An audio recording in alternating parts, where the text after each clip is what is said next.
Hi friend, कैसे हैं आप लोग। मैं हूं नीलम गुप्ता। मेरे ब्लॉग में आपका स्वागत है। नीलम की कहानी, नीलम की जुबानी पर आप लोग बने रहिए और माता रानी करे आप लोग हमेशा प्रसन्न और मस्त रहें, यही मेरी ईश्वर से प्रार्थना है। तो दोस्तों, आज दरअसल मेरी मौसम चेंज हुआ तो उसकी वजह से खांसी जुकाम बहुत तेज़ हुआ है। गला एकदम लग रहा है जैसे सूख रहा है। तो अंदर ज़रा देख के आते हैं पहले, वीडियो शूट करने से पहले, कि हमारी बिटिया रानी क्या कर रही है। तो चलिए आइए हम पहले देख के आते हैं।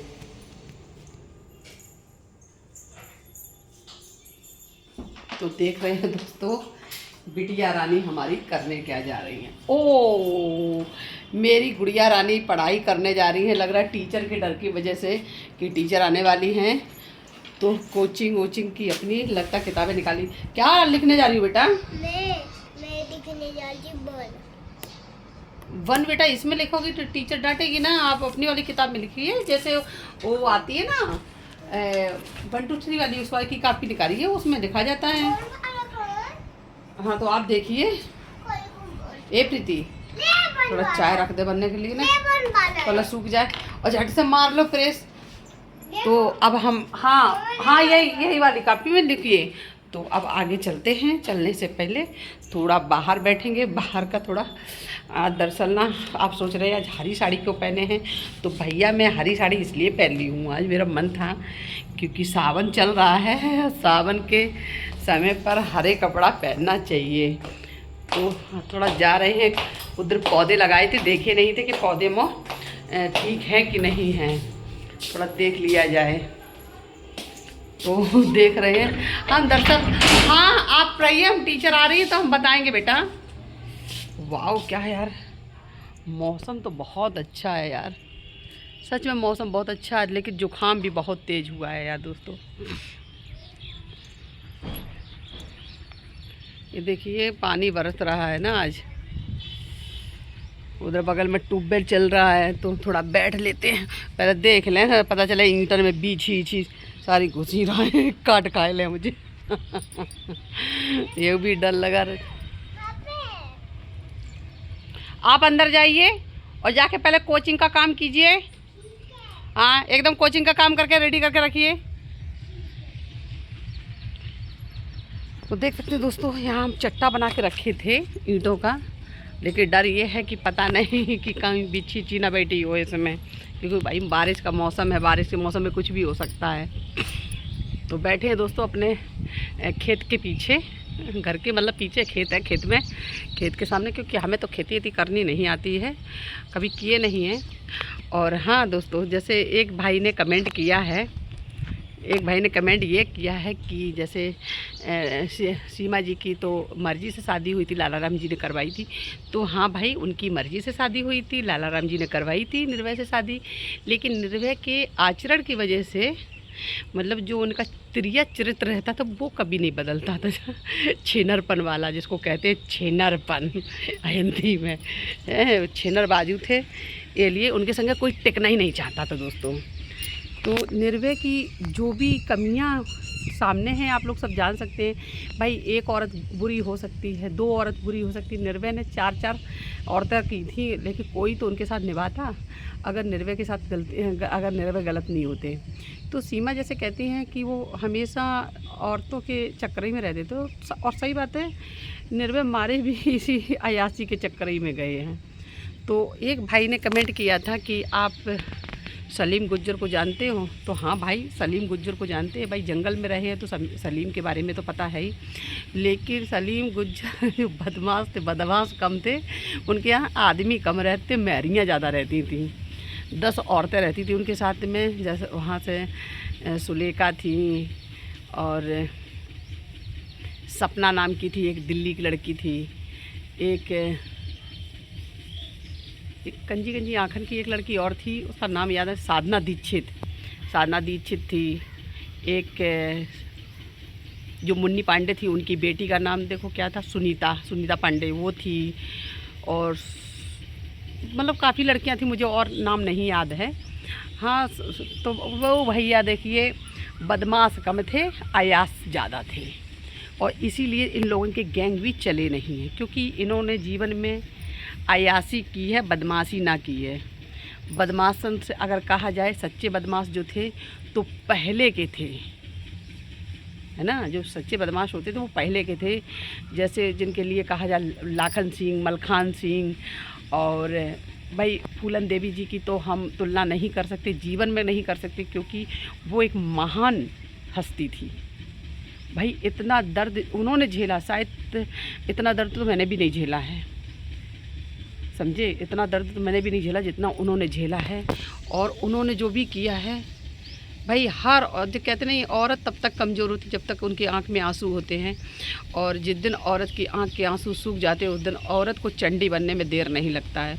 और जब औरत चंडी बन जाती है तो उसके लिए फिर संघर्ष से बढ़कर कुछ नहीं होता। तो फूलन देवी ने जो वैवाहिक कांड तो बारे में तो आपने सुना ही होगा कि वैवाहिक कांड जो फूलन देवी ने किया था वो सच में बहुत महान हस्ती थी, आज वो हमारे बीच नहीं है।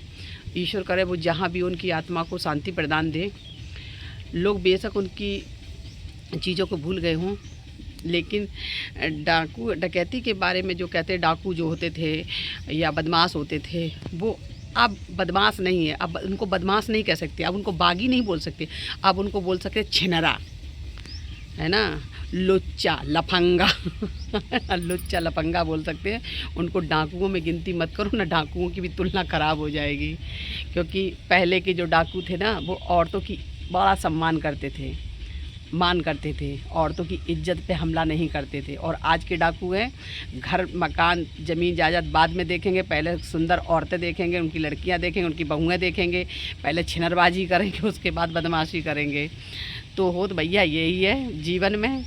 हमने जब से सुत संवारी है तब से हम भाई वहाँ जब रहे तो और लोगों के बारे में देखा कि जो डाकू मलखान सिंह का एक मंदिर पड़ता है चंबिल पार, मतलब काली बहन का मंदिर है, मतलब इटावा से थोड़ी दूरी पर पड़ता है काली बहन का मंदिर।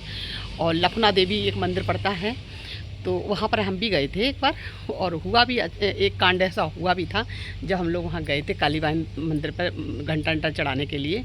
बड़ी फोर्स वोर्स लगा था उस समय। तो वहाँ देखिए मलखान सिंह का आज का ना, उनके हाथ का झंडा अंडा क्या बोलते, घंटा अंडा बंधा हुआ है। अब है या नहीं है मुझे नहीं पता, लेकिन पहले मैंने देखा था तब बंधा हुआ था उनके नाम का। तो पहले के जो डाकू थे तो वो डाकू थे, ठीक है, लुटेरे नहीं थे, किसी की औरतों की इज्जत के साथ नहीं खिलवाड़ करते थे। और आज के जो डाकू हैं, जो भी बदमाश हैं, वो पहले खेती पाती ज़मीन जायदाद बाद में देखेंगे, औरतें पहले देखेंगे। आज उसी का कारण है कि वो समय से पहले ही उनकी मृत्यु हो जाती है, मार दिए जाते हैं। क्योंकि आप औरतें भी वैसी औरतें नहीं रही, हम ये नहीं कहते कि मर्द गलत हैं। आजकल औरतें भी वो औरतें नहीं रही जो सीता जैसी ज़माने की औरतें थीं। आजकल सूपनखा जैसी भी औरतें हैं दुनिया में तड़का जैसी भी औरतें हैं दुनिया में, समझे। तो मर्द ये सोचते हैं कि हम बहुत बड़े बलवान हैं, और हम कहते हैं कि औरतन से ज़्यादा दिमाग मर्दन के पास ना है। और औरतें जितना सोच लेंगी ना, आदमी कभी भाप भी नहीं पाएंगे कि औरतों के दिल दिमाग में चलता क्या है।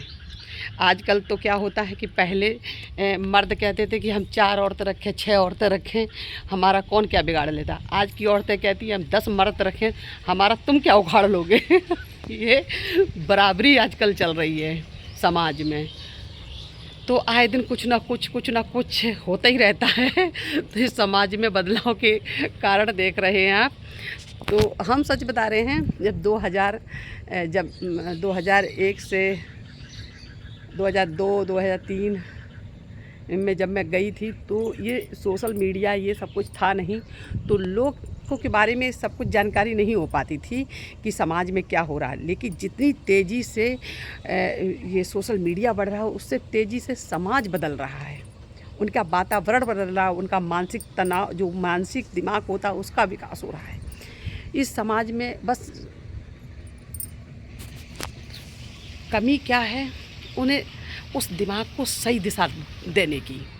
जैसे अगर मान लीजिए हम ही थे, हम अपने ऊपर एक उदाहरण देते हैं कि जैसे हमने बेकसूर 13 साल जेल काटी, ठीक है, और मेरे मन में एक खुंडस होती कि यार साला हमने जो किया नहीं, तब साले हमको जेल कटवा दिए, तो इससे बढ़िया कांड ही कट डालो। और उसी दरमियान अगर 4-5 लोग हमारे कान भरने वाले मिल जाते, जैसे पहले कहते थे चुगलियाँ, जो चुगली करती थी, चुगली बोलते थे ना, चुगली, हाँ, तो जैसे मिल गए होते और हमको सही दिशा की जगह गलत दिशा में ले गए होते। और लेकिन ये समझ हमारी अपनी है कि हमको सही दिशा देखनी है। कहने के लिए बहुत लोग कहते हैं कि आपने तो 13 साल जेल काटी है, आपके साथ बड़ा अन्याय हो तो आपको तो बदला लेना चाहिए। अरे किस चीज़ का बदला लें यार, आप बताइए किस चीज़ का बदला लें? जब इस सिस्टम ने नहीं समझा, इस समाज ने नहीं समझा, इस प्रशासन ने नहीं समझा, जिस प्रशासन की हमने इतनी मदद करी है, पूरे बीहड़ के बीहड़ खाली करवा दिए। जब उन्होंने हमारे साथ गलत किया है, हमारी मासूम सी ज़िंदगी को तबाह बर्बाद करके रख दिए, 13 साल जेल में घुसवा के। अगर वो चाहते तो मुझे एक अच्छा प्लेटफार्म दे सकते थे।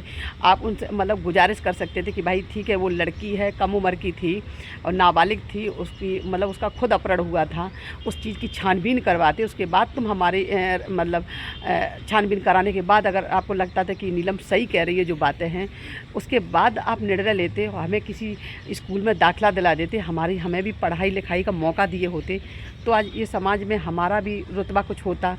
आज ऐसे तो नहीं होते कि गली गली देखो कहाँ बाहुबली चली गली गली बाहुबली चली, वो हाल ही स्थिति हो गई मेरी जीवन की।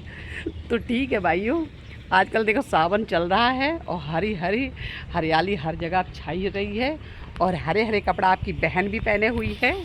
और सच बता रहे, इतने साल हो गई शादी के, 7 साल बीत गई है, लेकिन कपड़ा ढंग के अब नहीं पहने वो आए मुझे कि साड़ी आड़ी, क्योंकि सूट ही पहनते रहते हैं, आदत है नहीं कभी साड़ी पहनने की। लेकिन कभी कभी इच्छा होती है कि ना आम महिलाओं की तरह हम भी साड़ी ब्लाउज ये सब कुछ पहन के बढ़िया से एक नारी की तरह रहें। तो प्रयास करने वाले कभी हार नहीं होती है, वो मेरी जीवन की स्थिति है। और हंसी मुस्कुराहट तो जीवन में रही है और रहते रहेंगे। तो प्लीज़ कमेंट कीजिएगा मेरा वीडियो कैसा लगता है। नीलम गुप्ता की कहानी नीलम की ज़ुबानी पर प्लीज़ आप लोग बने रहिए। लाइक कमेंट आप लोग करते हैं तो मुझे बहुत प्रसन्नता होती है। और सच बता रहे, कभी कभी मेरे वर्ड ना, जो मेरी भाषा है कभी कभी चेंज हो जाती है।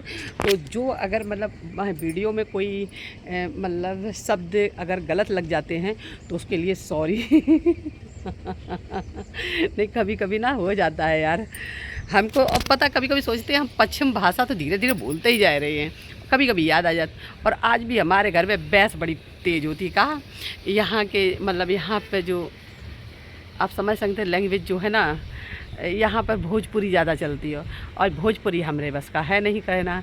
तो हमारे घर में तो रोज़ इसी बात को लेकर महाभारत हो जाता है, टंडम हो जाता है। तो यार हमारा भी दिमाग जब ख़राब हो जाता है तो बड़ी गुस्सा आती है कि यार क्या करें, जब आपको पता थी तो काहे पश्चिम वाली औरत से ब्याह कर लिए या भोजपुरी वाली औरत से कर लिए होते तो कम से कम झगड़ा से तो बचे होते। तो बाकी सब ठीक ही ठाक है, अच्छे हैं। अगले वीडियो के लिए बाय बाय।